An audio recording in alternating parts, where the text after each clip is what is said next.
सुप्रभात। आज सुबह की बड़ी खबरें। जापान के रक्षा मंत्रालय के अनुसार उत्तर कोरिया ने कल देर रात संभावित बैलिस्टिक मिसाइल दागी या प्रक्षेपण अमेरिकी B-1B बमवर्षकों के दक्षिण कोरिया के साथ हवाई अभ्यास के साथ साथ जापान के साथ अलग से अभ्यास में शामिल होने के कुछ घंटों बाद हुआ। मॉस्को ने महान माता रूस को विवादास्पद श्रद्धांजलि के लिए पोप को धन्यवाद दिया है। रूसी प्रवक्ताओं ने यूक्रेन में युद्ध के प्रति पोप फ्रांसिस के संतुलित दृष्टिकोण की सराहना की है। दरअसल पोप के हाल के एक बयान का यूक्रेनी नागरिकों और यूक्रेनी चर्च के अधिकारियों ने विरोध किया था। पोप के वक्तव्य को अनजाने में रूस की कथित साम्राज्यवादी महत्वाकांक्षाओं को बढ़ावा देने के रूप में देखा गया। द क्रुक्स की एक रिपोर्ट के मुताबिक यह विवाद पोप फ्रांसिस द्वारा बीती 25 अगस्त को सेंट पीटर्सबर्ग में आए एकत्रित रूसी कैथोलिक युवाओं के एक समूह को दिए गए वीडियो संदेशन के बाद शुरू हुआ, जब पोप ने युवाओं से कहा कि वे महान रूस माता के उत्तराधिकारी हैं। अरुणाचल प्रदेश और अक्साई चीन को शामिल करने वाले चीन के नए आधिकारिक मानचित्र को भारत द्वारा बेतुका बताकर खारिज करने के बाद कल कांग्रेस नेता राहुल गांधी ने प्रधानमंत्री नरेंद्र मोदी से चीनी घुसपैठ के मुद्दे पर बोलने के लिए कहा है। कर्नाटक के कांग्रेस सरकार ने कल 30 अगस्त को मैसूरू में परिवारों की महिला मुखिया को 2000 रुपए की वित्तीय सहायता प्रदान करने के लिए गृह लक्ष्मी योजना शुरू की। योजना की शुरुआत कांग्रेस अध्यक्ष और राज्यसभा में विपक्षी नेता मल्लिकार्जुन खड़गे और पार्टी सांसद राहुल गांधी ने महाराजा कॉलेज में लाभार्थियों की विशाल सभा के सामने मुख्यमंत्री सिद्धारमैया की अध्यक्षता में कार्यक्रम में की। लोकसभा की विशेषाधिकार समिति ने कल निचले सदन से कांग्रेस नेता अधीर रंजन चौधरी के निलंबन को रद्द करने के प्रस्ताव को सर्वसम्मति से स्वीकार कर लिया। राष्ट्रपति श्रीमती द्रौपदी मुर्मू आज से छत्तीसगढ़ के 2 दिवसीय दौरे पर रहेंगे। राष्ट्रपति आज रायपुर में ब्रह्मा कुमारी के थीम ऑफ द ईयर सकारात्मक परिवर्तन का वर्ष विषय के राज्य स्तरीय शुभारंभ में शामिल होंगे। उत्तर प्रदेश में विपक्ष आरोप लगाता रहा है कि डबल इंजन की सरकार में यूपी में कानून व्यवस्था लगातार खराब हो रही है। अब एक खबर के मुताबिक उत्तर प्रदेश के गाजियाबाद में तहसील अदालत परिसर में एक वकील की उसके चैम्बर में गोली मारकर हत्या कर दी गई। मीडिया रिपोर्ट्स के मुताबिक कल दोपहर करीब 2 बजे मनोज चौधरी और मुंजाट अपने चैम्बर में खाना खा रहे थे, तभी 2 हमलावर कमरे में घुस आए और उनको गोली चला दी। इलेक्ट्रॉनिक्स और सूचना प्रौद्योगिकी मंत्रालय इस वर्ष अक्टूबर में ग्लोबल इंडिया AI 2023 का आयोजन करेगा। इसमें भारत और विश्व के प्रमुख AI प्रतिभागियों, शोधकर्ताओं, स्टार्टअप और निवेशकों की भागीदारी होगी। सम्मेलन में अगली पीढ़ी लर्निंग और मूलभूत AI मॉडल, स्वास्थ्य देखभाल, शासन, अगली पीढ़ी के इलेक्ट्रिक वाहनों में AI के एप्लीकेशन, भविष्य के AI अनुसंधान रुझान, AI कंप्यूटिंग सिस्टम, निवेश के अवसर और AI प्रतिभा का पोषण सहित विषयों की एक विस्तृत संख्या को कवर करने के लिए तैयार है। ग्रीस के जंगलों में धधक रही आग की चपेट में आए बच्चों के लिए तत्काल सहायता सुनिश्चित किए जाने के लिए संयुक्त राष्ट्र बाल कोष ने पुकार लगाई है। वर्ष 2000 के बाद पहली बार यूरोप में इतने बड़े पैमाने पर ऐसी आपदा का सामना करना पड़ा है। समाचार माध्यमों के अनुसार रिकॉर्ड तापमान और तेज हवाओं के कारण जुलाई महीने में देश के वनों में आग ने गहन रूप धारण किया, जिसमें अब तक 27 लोगों की मौत हो चुकी है। इनमें 2 बच्चे भी हैं जो वहां शव की तलाश में पहुंचे थे। संयुक्त राष्ट्र मानवाधिकार उच्चायुक्त कार्यालय OHCHR ने चेतावनी दी है कि दक्षिण पूर्व एशिया में संगठित आपराधिक गुट लाखों लोगों को जबरन ऑनलाइन धोखाधड़ी गतिविधियों में शामिल होने के लिए मजबूर कर रहे हैं, जिनसे हर साल अरबों डॉलर की रकम जुटाई जाती है। UN कार्यालय की एक नवीनतम रिपोर्ट में साइबर अपराधों और धोखाधड़ी गतिविधियों पर ध्यान केंद्रित किया गया है, जो कि एशिया में बड़ा मुद्दा बन गया है। ऑनलाइन धोखाधड़ी से नुकसान झेलने वाले पीड़ितों के साथ साथ उन लोगों पर भी ध्यान केंद्रित बल दिया गया जिनसे ये अपराध जबरन करवाए जाते हैं। और अब बात आज की सबसे बड़ी खबर की।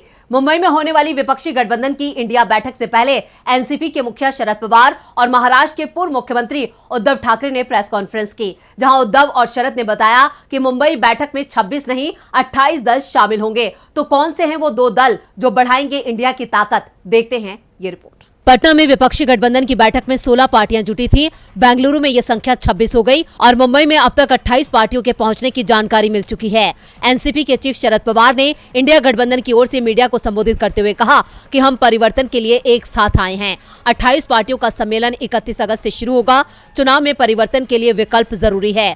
हमारा भरोसा है कि देश को एक बढ़िया विकल्प मिलेगा। इस दौरान शिवसेना यूबीटी के चीफ उद्धव ठाकरे ने कहा, हमारी विचारधारा तो अलग है, लेकिन हमारा लक्ष्य एक है, संविधान की रक्षा करना। हमारे पास प्रधानमंत्री बनने के लिए कई चॉइस हैं। लेकिन भाजपा के पास मोदी के अलावा कोई विकल्प नहीं है। तानाशाही जुमलेबाजी के खिलाफ हम सभी एक साथ हैं। हम भारत माता की रक्षा के लिए एक साथ आए हैं। अब बीजेपी को बचाने वाला कोई नहीं है। विकास के साथ हमें बीजेपी से आजादी भी चाहिए। इस दौरान महाराष्ट्र कांग्रेस अध्यक्ष नाना पटोले ने कहा कि हमारे गठबंधन में 11 मुख्यमंत्री हैं। गठबंधन में शामिल पार्टियों को पिछले चुनाव में 23 करोड़ वोट मिले थे, जबकि भाजपा को 22 करोड़ वोट मिले थे। तब हम अलग अलग थे, इसलिए भाजपा जीत गई थी। अब हम एक हैं। इंडिया की बढ़ती ताकत बीजेपी की बढ़ती मुसीबत है। मुसीबत में तो कर्नाटक बीजेपी भी दिखाई दे रही है। कर्नाटक विधानसभा चुनाव के दौरान कांग्रेस ने जनता से जो 5 वादे किए थे, उन वादों को कांग्रेस ने पूरी ईमानदारी से पूरा किया है, जिसका फायदा कांग्रेस को 2024 में मिलना तय माना जा रहा है। तो कैसे कांग्रेस ने कर्नाटक दांव से देश की आधी आबादी पर साधा निशाना, देखते हैं ये रिपोर्ट। राहुल गांधी ने आज मैसूर में कर्नाटक सरकार की गृह लक्ष्मी योजना का उद्घाटन किया। राहुल गांधी के योजना का उद्घाटन करते ही योजना के लिए रजिस्ट्रेशन करने वाली 1,09,54,000 महिलाओं के खाते में 2,000 रुपए पहुंच गए। आपको बता दें कि योजना का लाभ उन महिलाओं को मिलेगा जिनके नाम राशन कार्ड है। जो महिलाएं या उनके पति इनकम टैक्स देते हैं, वो योजना के लिए पात्र नहीं होंगी। इस मौके पर राहुल ने कहा कि हमने चुनाव में जो 5 वादे किए थे, उन्हें सरकार बनने के 100 दिन के अंदर पूरा कर दिया है। इन 5 वादों में से 4 महिलाओं के लिए हैं।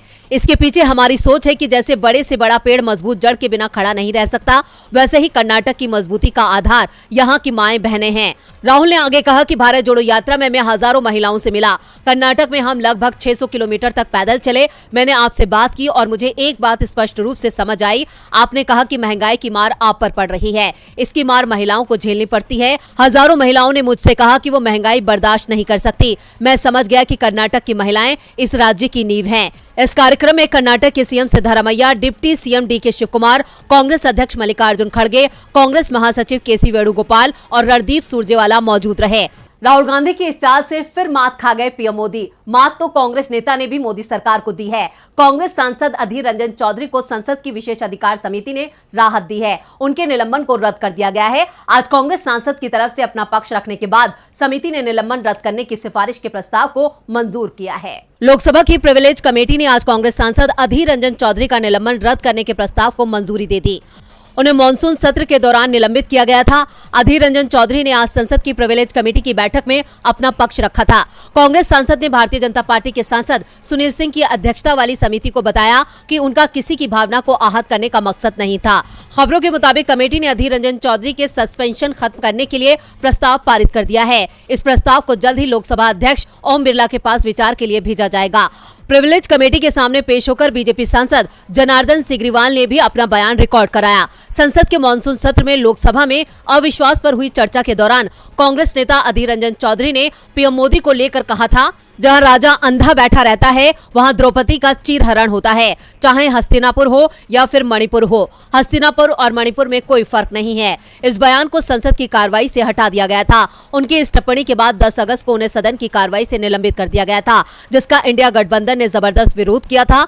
संसदीय कार्य मंत्री प्रहलाद जोशी ने इससे जुड़ा एक प्रस्ताव लोकसभा में पेश किया था, जिसे सदन ने ध्वनि मत से मंजूरी दी थी। इससे पहले कांग्रेस और उसके सहयोगी दलों के सदस्यों ने सदन से वॉकआउट कर इसका विरोध किया था। इसके साथ ही उनके खिलाफ इस मामले को जांच के लिए विशेष अधिकार समिति के पास भेजा गया था। इस मामले पर विशेष अधिकार समिति ने 18 अगस्त को विचार किया था। समिति ने सांसद अधीर रंजन चौधरी को मौखिक साक्ष्य के लिए 30 अगस्त 2023 को बुलाने का फैसला किया था, जिसके बाद उनके निलंबन को वापस लिया गया है। अधीर रंजन के मामले में फिर बीजेपी को मुंह की खानी पड़ी है। इधर मणिपुर में भी बीजेपी सरकार नाकाम साबित हुई है। मणिपुर में जातीय संघर्ष रुकने का नाम नहीं ले रहा है। गृह मंत्री अमित शाह ने मणिपुर का दौरा किया। असम के मुख्यमंत्री हिमंता बिस्व शर्मा को मैतेई और कुकी समुदाय के बीच खाई पाटने की जिम्मेदारी दी गई। उसके बावजूद हालात जस के तस बने हुए हैं। देखते हैं ये रिपोर्ट। मणिपुर लगभग 4 महीने से अशांत है। हालात सामान्य होने का नाम नहीं ले रही हैं।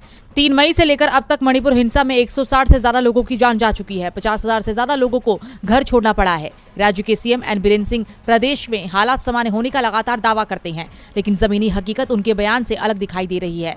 राज्य सरकार कह रही है कि प्रदेश में लोगों की जिंदगी धीरे धीरे पटरी पर आने लगी है, लेकिन एक बार फिर एक ताजा घटना ने सरकार के झूठ का पर्दाफाश किया है। दरअसल पूर्वोत्तर राज्य में 2 समुदायों के बीच फिर हिंसा की खबर आई है। घटना चूरा चांदपुर और विष्णुपुर जिले के बॉर्डर पर पड़ने वाले खोईरेंटक गांव की है। 25 अगस्त की सुबह बदमाशों ने कुकी समुदाय के इस इलाके में हमला बोल दिया।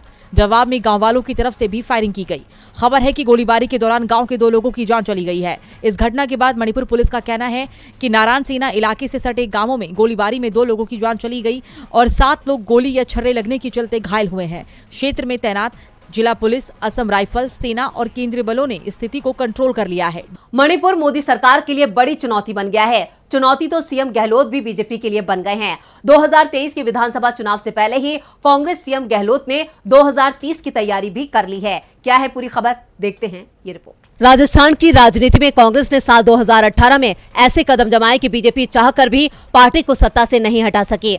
अब फिर से राज्य में विधानसभा चुनाव होने हैं, इसके लिए कांग्रेस ने अपनी कमर कस ली है। सीएम गहलोत तो अभी से विजन डॉक्यूमेंट्स पर काम कर रहे हैं। मुख्यमंत्री अशोक गहलोत ने कहा कि राजस्थान मिशन 2030 के लिए 1 करोड़ से अधिक लोगों के सुझाव लिए जाएंगे।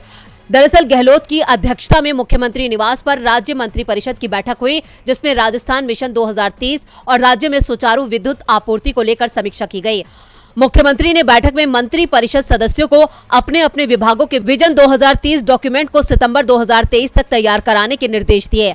मुख्यमंत्री ने कहा कि मंत्री अपने विभागों से संबंधित विशेषज्ञों से चर्चा कर विजन 2030 डॉक्यूमेंट के लिए सुझाव लें। इतना ही नहीं, सीएम गहलोत ने कहा कि राजस्थान मिशन 2030 के लिए 1 करोड़ से अधिक लोगों के सुझाव लिए जाएंगे, जिससे बेहतरीन राजस्थान का मार्ग प्रशस्त हो सकेगा।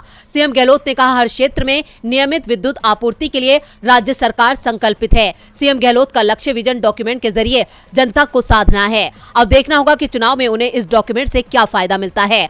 गहलोत की तैयारियों से साफ है कि राजस्थान रिवाज बदलने वाला है, जिससे बीजेपी मुश्किल में है। अनुच्छेद 370 से भी बीजेपी मुश्किल में है। अनुच्छेद 370 और 35A को लेकर 12वें दिन भी सुप्रीम कोर्ट में सुनवाई हुई। सुनवाई के दौरान सुप्रीम कोर्ट ने अपने सवालों से मोदी सरकार को घेर लिया। सुप्रीम कोर्ट ने 2019 में बॉर्डर स्टेट जम्मू कश्मीर को 2 हिस्सों में बांटने की जरूरत पर सरकार से जवाब मांगा और क्या कुछ कहा सुप्रीम कोर्ट ने सुनवाई के दौरान, देखते हैं ये रिपोर्ट। सुप्रीम कोर्ट ने सीमावर्ती राज्य के विभाजन की आवश्यकता पर सवाल उठाते हुए कहा कि जम्मू और कश्मीर अपने आप में अनोखा नहीं है और पंजाब और पूर्वोत्तर को भी इसी तरह की स्थितियों का सामना करना पड़ता है। अनुच्छेद 370 पर दायर याचिकाओं पर संविधान पीठ में 12वें दिन भी सुनवाई के दौरान सुप्रीम कोर्ट ने केंद्र सरकार पर सवालों की झड़ी लगाई और कहा कि क्या संसद के पास राज्य को केंद्र शासित प्रदेश बनाने की शक्ति है? अगर है तो किस हद तक?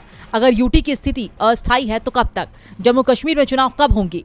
कोर्ट ने कहा कि जम्मू कश्मीर अपने आप में अनोखा नहीं है।